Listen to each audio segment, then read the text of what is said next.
क्या आप भी DDA जेई 2023 की तैयारी कर रहे हैं और जानना चाहते हैं कि नॉन टेक में फुल आउट ऑफ फुल कैसे स्कोर करें, उसकी स्ट्रेटजी क्या होनी चाहिए? तो हाँ, ये वीडियो आपके लिए guys. So welcome to the engineers Adda 24/7।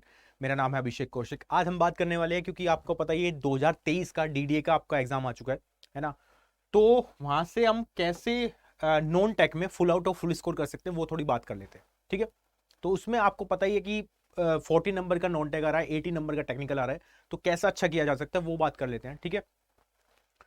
पहली ये बात है आपकी, तो नॉन टेक की स्ट्रेटजी क्या होनी चाहिए, है ना, उस पर थोड़ा बात कर लेंगे। थोड़ा एग्जाम पैटर्न पे पहले बात कर लेंगे कि आपको पता तो है एटलीस्ट कि कहाँ से क्वेश्चन आ रहे हैं, क्या क्या क्वेश्चन आएंगे, वो तो पता होगा एटलीस्ट, ठीक है। तो अगर मैं बात करूं, नॉन टेक में 4 पोर्शन आपके पूछे जा रहे हैं। 4 पोर्शन कौन कौन से हैं? अगर नॉन टेक्निकल की सिर्फ बात कर रहा हूं क्योंकि आज मैं उसी पे बात करने वाला हूं। General awareness, reasoning, quantitative aptitude और इंग्लिश।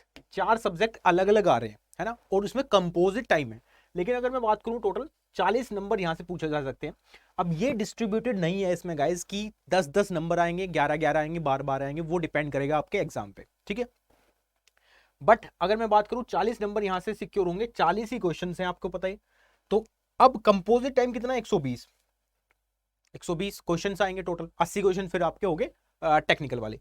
तो एक तो टाइम डिस्ट्रीब्यूशन। दूसरी बात यह है कि आपको कौन से स्टार्टिंग करनी है ना। अगर कंपोजिट टाइम है तो आप टेक्स्ट से भी स्टार्टिंग कर सकते हो, नॉन टेक्स्ट से भी स्टार्टिंग कर सकते हो। लेकिन अगर आपको अच्छा करना है नॉन टेक, तो सपोज करो नॉन टेक में क्या है, 4 पोर्शन है। तो आप पहली बात तो ये, आप मैथ से स्टार्ट नहीं करोगे, चाहे आपका अच्छा भी हो। रीजन मैं बताता हूँ। स्टार्टिंग में क्या होता है कि होच पोच रहता है एग्जाम सेंटर में, है ना। किसी का एग्जाम स्टार्ट नहीं हुआ है, कोई थोड़ा घबराया हुआ है, कोई कुछ कर रहा है, कोई कुछ। तो एग्जाम सेंटर में वहां से जहां से कंट्रोल होता है वो बोलते रहते हैं कि इसका स्टार्ट करवाओ, इसका स्टार्ट करवाओ, इसका लॉगिन करवाओ, है ना। थोड़ा होच पोच वाली स्थिति होती है, कंडीशन होती है। तो उसमें अगर आप सपोज कर रहे हो क्वांटिटेटिव एप्टीट्यूड लगाओगे, तो वहां क्या दिमाग लगाना पड़ेगा, और थोड़े से आप मतलब होच पोच होने की अवस्था में आ जाओगे, थोड़ी एग्जाइटी होने लगेगी वहां आपको। तो मेरा ये मानना है कि आप जीएस से स्टार्ट करो। जीएस में क्या, ऐसा होता है कि मान लो 10 क्वेश्चन आ रहे हैं, तो जो पता है आपको टिक करोगे, जो नहीं पता है ऑब्वियसली आगे बढ़ोगे, है ना। सेव नेक्स्ट करते चले जाओगे।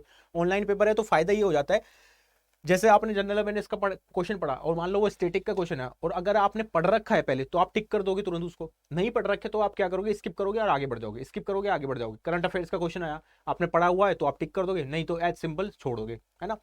उसके बाद आप सीधा मूव करना इंग्लिश पे। इंग्लिश में भी ऐसा ही होगा, एंटोनिम्स सिनोनिम्स होंगे, वन वर्ड सब्स्टिट्यूशन होंगे, इडियम्स फ्रेज होगी, या फिलिंग द ब्लैंक्स होंगे। तो वो अगर आपने सुने होंगे, सपोज इडियम्स फ्रेज आपको पता है, तो आप टिक करोगे, एज सिंपल।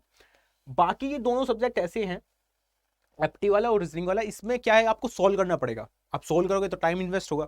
अब सोल्व करने के बाद आपका आंसर आएगा ही आएगा, वो ऑप्शन में दिखेगा। नहीं दिखेगा तो आप ऑब्वियसली गलत कर रहे हैं, है ना। तो आंसर दिखेगा तो आप वहां सियोरिटी आ जाएगी, यानी कि इन दोनों में आपकी एक्यूरेसी बन जाएगी। अगर आपको फुल आउट ऑफ फुल चाहिए यहाँ पे, तो पहली बात तो ये आपको यहाँ से स्टार्ट करना है, जनरल अवेयरनेस।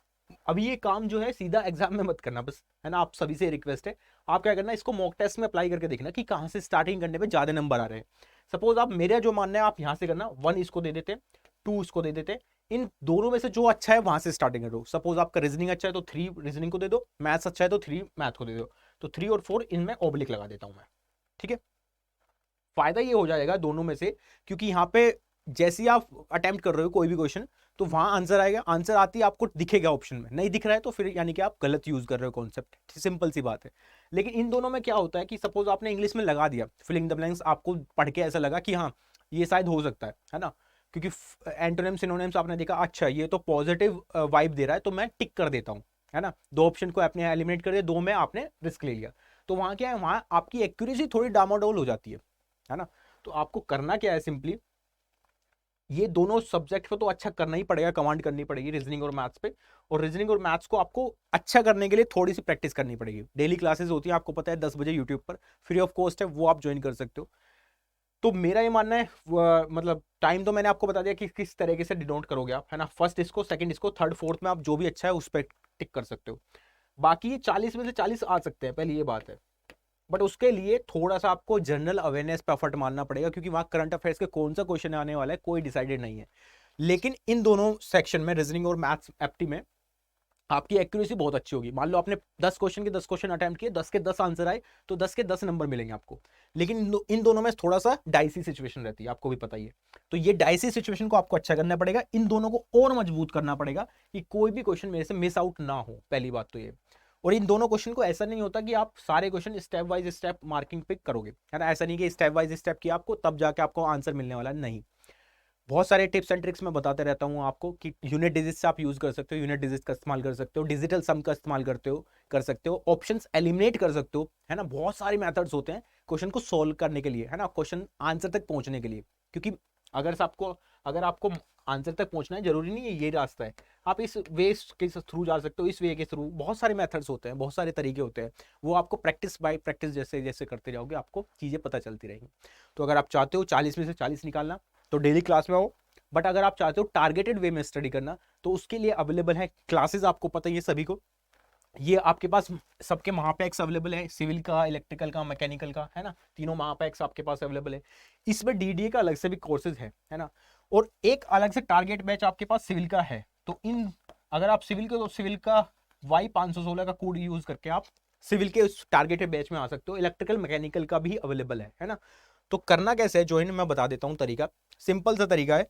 मेरा ये मानना है कि अगर आप बैचेस में आते हो तो वहां पे एक टारगेटेड वे में स्टडी करोगे आप, और थोड़ी अच्छी तरह स्टडी कर पाओगे, है ना। क्योंकि वहां एक ही बात होगी, सिर्फ डीडीए जेई के लिए, ठीक है। आपको सिंपली गूगल पे जाना है और adda247.com पे जाना है, विजिट करना है।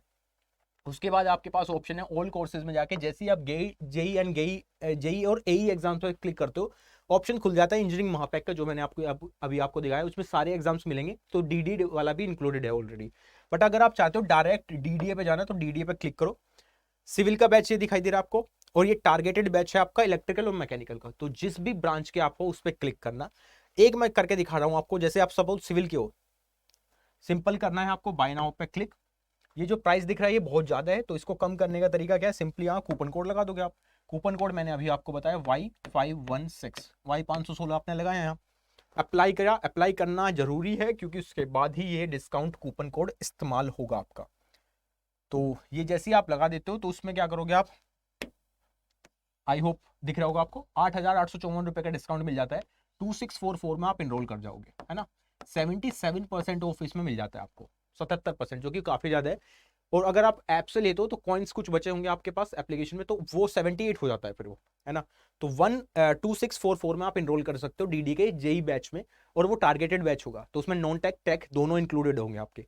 तो मेरा ये मानना है, अगर आप चाहते हो डीडी को टारगेट करना, तो आप बैचेस में आओ, वहां पे टारगेटेड स्टडी करो। यूट्यूब पर क्या होता है कि बार बार कमेंट्स आते हैं, चैट जो है एक साथ चलती है, प्लस बीच में एड्स भी आने लगते हैं।